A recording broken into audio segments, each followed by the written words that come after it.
ఇద్దరు కాలం చేసి కొడుక.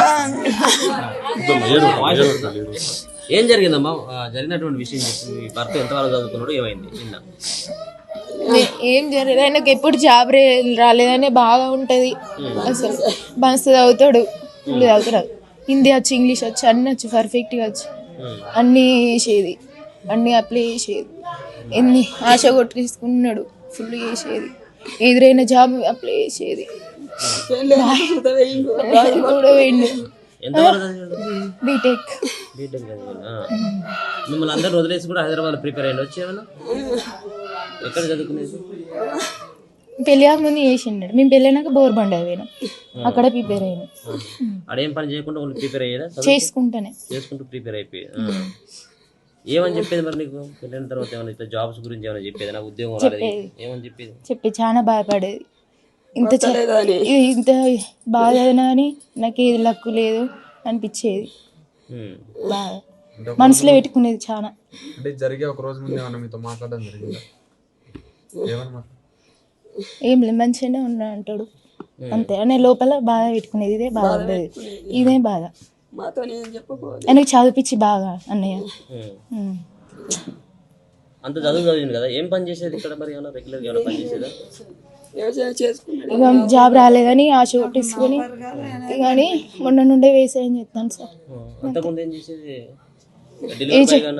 చేసి ఇల్లు కానీ నాకు నచ్చలే. ఇంత మార్కులు వచ్చినాయి, ఇంత చేసిన నాకు అని ఒక 2 నెలలు చేసిండు, నచ్చలే.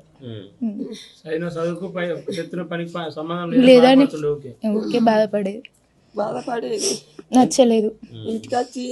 ఎంతమంది పిల్లలు? 2 బాబులు. పెద్దనే 10, చిన్ననే 2 ఏళ్ళు 3 పడ్డాయి. 3 చిన్న ఏజ్.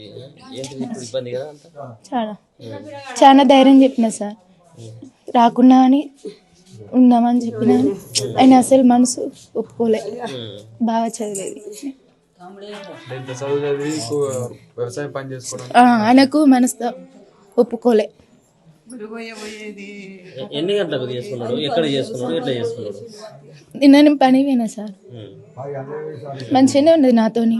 ఆయనకి ఏమనిపించిందో ఏమో, 11 గంటల వరకు పోయిండట. నాకు ఫోన్ వచ్చింది అంతే. నాతో కూడా మంచిగానే మాట్లాడింది. పొద్దున ఇద్దరం ఒకసారి తిన్నాం, అన్ని మంచిగా చేసి.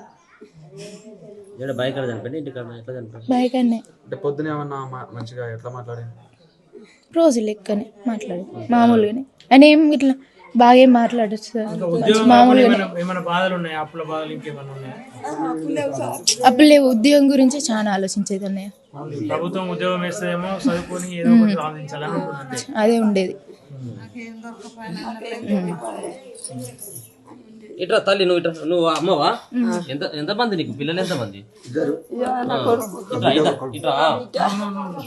నా కొడుకు. ఎంతవరకు చదివించినావు నీ కొడుకును? ఆయన చదువు రాదు, మాకు ఎడ్డెళ్ళము అయ్యా.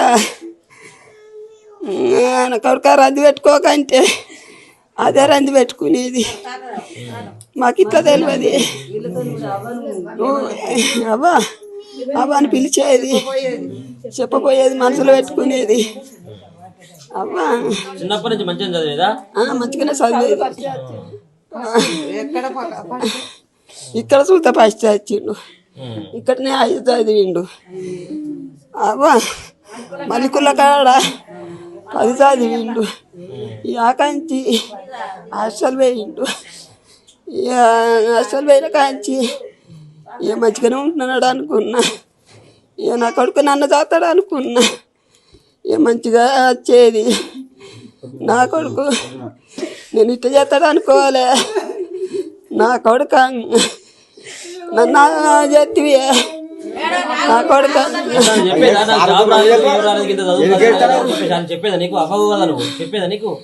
నాతో ఏమన్నా పోయేది, రంది పెట్టుకునేది. ఈ పెళ్ళైనాక చూతా పెళ్ళైనాక చూతా నేను చూసుకొచ్చుకుంటాను అని పోయేది. 2-3 రోజులు పోయి వచ్చేది. అవ్వా నువ్వు ఇట్లా తండ్రివా? నువ్వు ఇట్లా ముందర నీ చిన్న మనవాడా ఇప్పుడు చనిపోయినటువంటి కొడుక ఏమైనా చెప్పేదా నీకు? ఏమైనా చచ్చిపోయే కంటే ముందు ఏమైనా 1 రోజు 2 రోజుల ముంగట ఏమైనా మాట్లాడిందా? నాతో ఏమనలేవు, చచ్చిపోయే ముందు ఏం చెప్పలేదు. ఏం జరిగింది మరి అసలు? ఎందుకు చచ్చిపోయింది? ఏం జరగలేదు, జాబ్ రాలేదనే బాడీ చనిపోయింది అనుకున్నాను మేము. అంటే ఏం లేదు. ఇంట్లో ఏమన్నా ఇంకేమన్నా వేరే ఇబ్బందులు ఏమైనా ఉన్నాయా? ఏం లేవు ఇబ్బంది.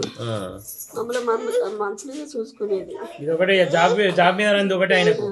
రాసిందా లెటర్ గిట్లా ఏమన్నా రాసిందా? ఆడే అప్లై చేసుకున్నాను. మాకు తెలియదు సార్, మాకు ఏ చదువు రాదా ఏది లేదా. ఒకడే కొడుకు నీకు? ఒక్కడే, ఒక కొడుకు ఒక బిడ్డ.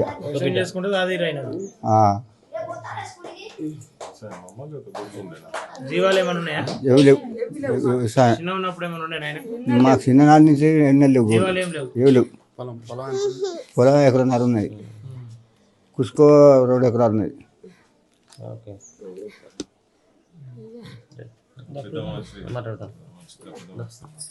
మీది ఇంటి పక్కనేనా? మాది ఇంటి పక్క మా మరిది కొడుకే. మీ మరిది కొడుకేనా? ఎవరు మాట్లాడేదా మరి? ఏం చెప్పకపోయేది, మా ఇంటికే రాకపోయేది. అంతేనా? ఎప్పుడైనా పుస్తకాలు పట్టుకుని ఎన్నర రాకపోయేది. నా కొడుకు ఇప్పుడు ఆయన రమ్మన్నా రాకపోయేది, రాకపోయేది.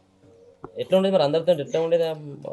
ఆయనకి ఏమైనా ఏం మనసులు ఉండేదో కానీ కుళ్ళుగా ఉండేది. ఏమైనా మన మనసులో పెట్టుకొని మన రంది కొద్ది ఉండేది, ఎప్పటికీ రంది కొద్ది ఉండేది. అడిగినా కానీ చెప్పపోయేది బాబు, చెప్పపోయేది. లోపలే మొదలుపడేది, ఏం చెప్పపోయేది. ఎందుకు రంది అంటే నాకేం రంది లేదు అనేది. ఎందుకు నీకు ఇంత బాధ, మరి ఏందిరామా మంచిగా మాట్లాడుతుంది మాతోని, గనగన అన్నతోని మంచిగా మాట్లాడుతుంది అని మేము అడిగేది. అంటే అసలే సప్పుడు అయిపోయేది. మళ్ళా సర్కార్ గవర్నమెంట్ జాబు రాలే, నాకే జాబు రాలే అని కొన్ని రోజులు గట్లా ఏందో ముళ్ళలు వేసుకొని పోయటం. ఓ రాత్రి పోయిండు, వచ్చేది, రాత్రి పోయేది, వచ్చేది. ఓ ఏడాది పోయిండు, పోయేది వచ్చేది. అది బంద్ చేసిండ్రు. ఇక అది బంద్ చేయగానే ఊకున్నాడు. ఊకొని గట్ల ఎవరన్నా కూలి వెళ్తేనే పోయేది, లేకుంటే సపడే కూకునేది. గంతే. వ్యవసాయం అంటే ఇంతంతా పొలం ఉన్నది కదా, తండ్రి కొడుకులు ట్రాక్టర్ను దున్నించుకొని కూలి మనుషులు పెట్టుకొని నాటేసుకుందరు. గంతే, ఏం పని చేయకపోదు. గంతే, ఇంట్లోనే ఉండేది. ఏమైనా సెల్లు చూసుకుంటా ఇంట్లోనే ఉండేది, సెల్లు చూసుకుంటా ఇంట్లోనే ఉండేది. ఏ వాళ్ళతో చదువుకోపోయేది, ఎవరింటితో మాట్లాడపోయేది. నా ఇంట్లో నా కొడుకుతోనే మాట్లాడపోయేది. బాధ అంతే. నా కొడుకు ఇంత సాపలేరు వచ్చింది. నా కొడుకు ఇప్పుడు ఆయనకు వస్తే రాతమ్మి పక్క పంట ఉండు నేను చెప్తానన్నా కానీ ఈయనదే నాకు రాదు. కావచ్చు బిడ్డ, ఇక ఎంత రమ్మన్నా రాపోయేది. పక్క పంట నేను చూపిస్తా, నువ్వు నేర్చుకో అని అంటే రాకపోయేది. నాకు రాదు అది అనేది, నాకు రాదు అనేది. ఇక అంతే సంగతులు. నాకు గవర్నమెంట్ జాబ్ లేదా, నాకు ఏది లేదా, నాకు ఎవరు పెట్టిస్తారు అని కొన్ని రోజులు తిరిగినా కానీ ఎక్కడ దొరకాలి ఆయనకు. రాయవేండు రాసిండు, వచ్చిండు, కూర్చున్నాడు ఇంట్లోనే. మత్తుగా రాసిండు కొడుకు. ఏది కాకుండా అయింది. ఆయన వేయండి. ఇక నిన్న మేము గానే కూర్చున్నాం బిడ్డ, మా ఆరాలు నేను ఇద్దరం కూర్చుంటే, అమ్మ పోతాన్నా బైకాడి, ఎటు పోతున్నావు? బైకాడికి పోయి మోటార్ పెట్టి వస్తా అన్నాడు. ఆ పిల్లగాడు ఎడతాడు సుధా, మేమే ఆగబట్టినాం. రోజు తీసుకుపోయేది వీళ్ళు లేనప్పుడు. ఎటన్నా పోతే తీసుకుపోతే ఎందుకు కొడుక బాయిల పండి తీసుకుపోతానవరంటే, ఉంటలేడా పెద్దమ్మ తీసుకుపోతా అని తీసుకొచ్చే. ఆనాడు ఏందో కానీ మరి ఎందుకు తీసుకుపోలే, నిన్న తీసుకుపోలే. ఇట్లా కొట్లాడి తెచ్చుకున్న తెలంగాణలో కొలువుల కోసం సాగులు అయితే ఉన్నాయి కదా, ఏమంటారు? మంచిగా ఉన్నాయా ప్రభుత్వాలు? మరి లేవు, ప్రభుత్వాలు మంచిగా లేకనే దొరుకుతలేవా, ఉద్యోగాలు వస్తలేవు. ఇక ఇట్లా చనిపోతారు, ఉంటారా? ఎంతో మంది బిడ్డలు ఇట్లనే అవుతారు. చాలా మంది ఊర్లలో మరి ఏమనుకుంటారు? ఊర్లలో ఏమనుకుంటారు? గిట్ల నౌకర్లు లేకుంటే చస్తారు. ఏం చేస్తాం? అయ్యే వాళ్ళని చదవాల్సినోడు వాళ్ళేపోబట్టే ఎవయ్యని ఏం చేస్తాడు? అయిపోయా వాళ్ళ ముసలోడా, అది ముసలిదా, ఎవరు పోతారు? ఆ పిల్లలు ఎన్నడేది కాలే చెప్పుర్రి.